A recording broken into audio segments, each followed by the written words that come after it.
What's up, what's up? Just want to tell y'all I appreciate y'all watching.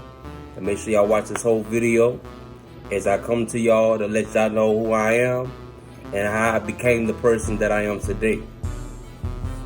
I'm going to start off by saying that my name is Darroyal McKnight. I'm from Baton Rouge, Louisiana.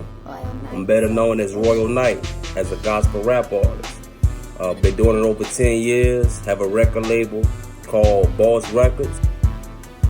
So basically I just want to come on here and just tell y'all about a little bit about me. Living a life in Baton Rouge, Louisiana,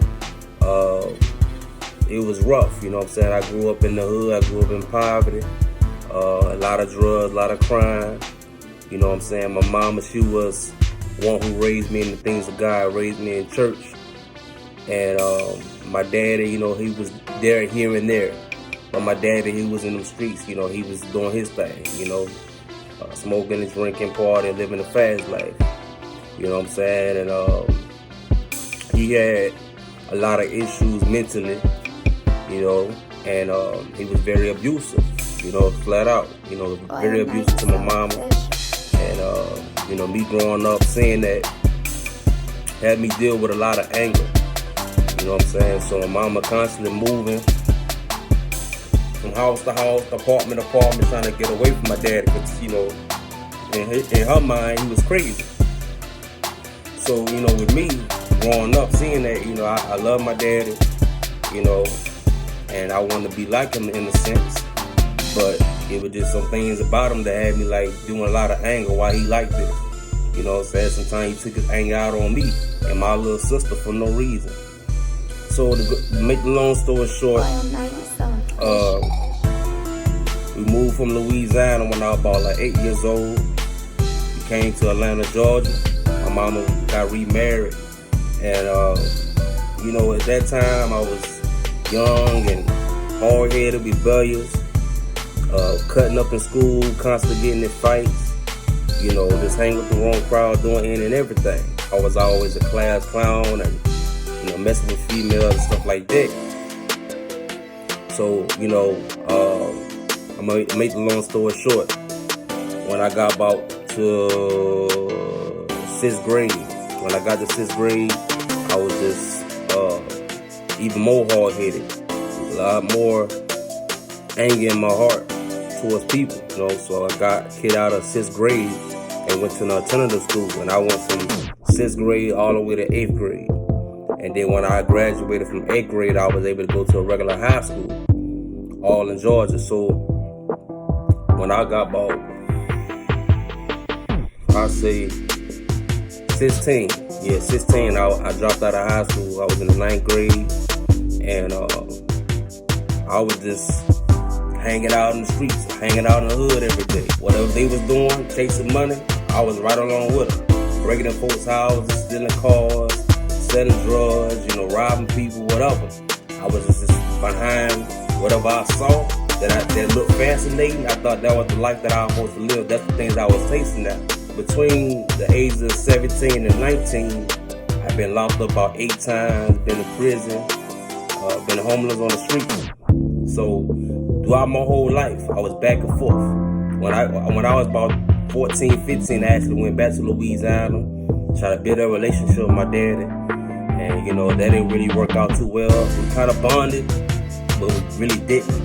You know what I'm saying? So when I came back to Georgia, and I was about 17, got caught up with the police for burglary and grand theft auto. But I didn't get caught until I was 17. So by me being 17, they couldn't charge me as an adult. So they put me on 2 years probation. Okay. And then after that, while I was 17, I got stopped by the police at night. It was me and like 3 other dudes. They stopped us like 1 o'clock in the morning. We on our way to a party. They stopped us, asked us what we was doing. We told them we was on our way home. We was about to go through this little cut. So they stopped us, asked them how old we was. Everybody said 16, 15. When the officer came to me, I said 17. And then I heard one of the officers in the back, he was like, he's a keeper, he's a keeper. And I'm thinking to myself, like, what are you talking about? So they put me in handcuffs and put me in the car. And then I see a police officer go around this bush with a flashlight. But he went in the area that we didn't even walked in. You know what I'm saying? So then after that, about 5 minutes later, they in the back of the car, they talking and stuff like that. Then they pulled me out. And then I looked down on the trunk, and they had a Crown Royal bag, couple bags of weed. And they were asking like, who this for? I like, this ain't for me. And well, basically, they were like, your homie saying this is yours. I said, nah, that ain't mine. Y'all just check me, man. I ain't had nothing on me. And next thing you know, they took me to jail for possession of marijuana and attempting to distribute. So I was sitting there for like 30 days. When I was in there, I ain't know nothing else to do but call on God, you know, praying. You know what I'm saying? I'm in that situation, so I had to take my lead like a man. When I was in there, I was still thinking about life and how I got in that situation, whatever. So after that, I got out and I went right back to the streets. You know, I went back to selling drugs, hitting licks, hanging with the homies, doing it like ain't nothing happened. That's what I was constantly going back to jail. I'll go in there, spend 30 days, 40 days, 60 days, get out. About a month later, I'm right back in there. But when I was about 18, that's when I had an encounter with God. Make it short and sweet. One minute I felt like I was about to die. And I thought it was God talking to me, telling me He's about to take my life. And ended up getting home and telling my mom, and she was like, boy, that ain't nothing but the devil. So, you know, at that time, I didn't think the devil was talking to me. I thought it was God talking to me. And I told my mom, I said, Mom, I feel like I'm about to die.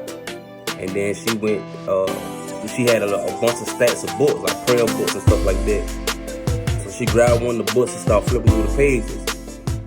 And she put the book on my lap, but she said, go in your room and read that page out loud.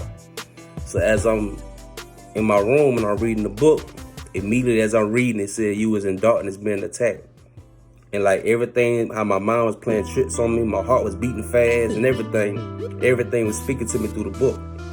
Like I ain't never read no book like this, you hear me? So me growing up, I always knew God was real. I always believed that He was real. But I started asking God in my mind, asking God a question in my mind. And then the answer to my question just popped up on the page. And then I'm thinking to myself, God, this is really you? And then I saw yes. And then I started asking Him more questions. And then my answers keep getting popped up in the page. And then once I realized it was really God, I felt like this warm, peaceful feeling came over my whole body. My whole room was glowing. I was smiling, didn't know why I was smiling. Tears was coming down my face. And since then, I was convinced that God was real and that I needed to change. And I go back to my mama and I tell her, man, look, Mom, this is how God showed me who He is. And she's like, yeah, that's how you do. So ever since then, when I go back out there, I smoke weed again. I feel convicted by God not to do it no more. And I just constantly try to do better every single day. But of course, being in the flesh, getting to what I thought it was pleasing to living this life, I was doing whatever, you know, still believing in God, praying, reading the Word, but I still was in love with the street life. So I was doing whatever, hitting licks, and I got caught up again. And this time I was in Louisiana. I went back to Louisiana. I was in Baton Rouge at this time. And while I'm in there, the lawyer playing with my life, said we can't find your paperwork and this, whatever. I was always in my Bible. I'm talking to other inmates about God, but I'm rapping about a whole nother life. So one of the inmates, he came to me one day, he's like, hey, bro, I always see you in your Bible, but you rapping about a whole nother life. Have you ever thought about putting that word in your rap? I'm like, nah. He like, say, bro, just write something, bro, and then come back and rap it to me. So I wrote something down. The first song I wrote was called I Need You. And it's basically me having a conversation with God to let Him know how much I need Him in my life. And then I rapped it back to him. He's like, yeah, bro, still with that. That's what you need to be doing. So while I was in there, I didn't know when I was getting out. I've been there for almost a whole year. And I called on Jesus one day, and I repented. I got on my knees, and I cried out to God. I said, God, if you get me out, I ain't gonna live these life in the streets no more. I'm gonna serve you. And then I got out on the grace of God. 3 days later, I went to court. Judge asked me, do I understand my charges? I said, yes, sir. And he said, well, based on your record and everything I'm looking at, I'm going to let you go on time served, no probation or nothing. I'm like, wow. And that's thing you know, that's when I started experiencing the favor of God. It's the thing about love about God, it don't matter what you've done, how many bad things you've done. If you call on him, he always comes through for you. He's telling us he remains faithful even when we're unfaithful. You know what I'm saying? That's how merciful he is. So at that time when I got out, I was pursuing a career doing gospel rap, but I was still kind of like back and forth in my mind. So I moved back to Atlanta, Georgia. I was staying with my mom and my stepdad at the time. And then I was causing more drama. My mama ended up putting me out the house, 90 years old, sleeping in the cold. And made the long story short, I met a pastor who had his own church, record label. I joined with him. I was with the label for like 7 years. Back in 2016, that's when I had to separate and venture out to what God had for me. And that's when I started in 2017, Boys Records, busy on saving souls. I've been doing it ever since. I hit the streets every day, pushing that word. You know what I'm saying? I got 4 albums out. You can check it out on all streaming platforms. Just look up Royal Night. And I always tell people, if you love God and you love his word, you're going to love my music guaranteed. So I'm daily out here in these streets, you know what I'm saying? Not just in the church, but in them trenches. Really putting that footwork in. You heard me? I'm a soldier, man. He gave me that name Royal Night for a reason. You know, I'm just one of those who's bold and who ain't scared to go out there and share the love of God with those who are lost, what some of the people in the church are scared to go to. You know, I don't come to condemn or judge nobody, because I've been in these shoes, and I know what it takes to come out of them shoes, you hear me? So that's what my mindset, that's where my heart is at, it's deep rooted in me. And I'm going to continue to do it until the day Christ come back. And I'm on a mission. I ain't going to never stop. No matter where I go, I know who's my hero. I put my trust in God and I never be bold. I tried a lot of things, but he's official. He's official. Die for my soul. Yeah, O-L-L-I-C-I-A-L. Always been there, save me from hell. I know only finding faith in Christ isn't a lie. I only found faith in Christ, that's so true. In the midst of my life, my mind was really true.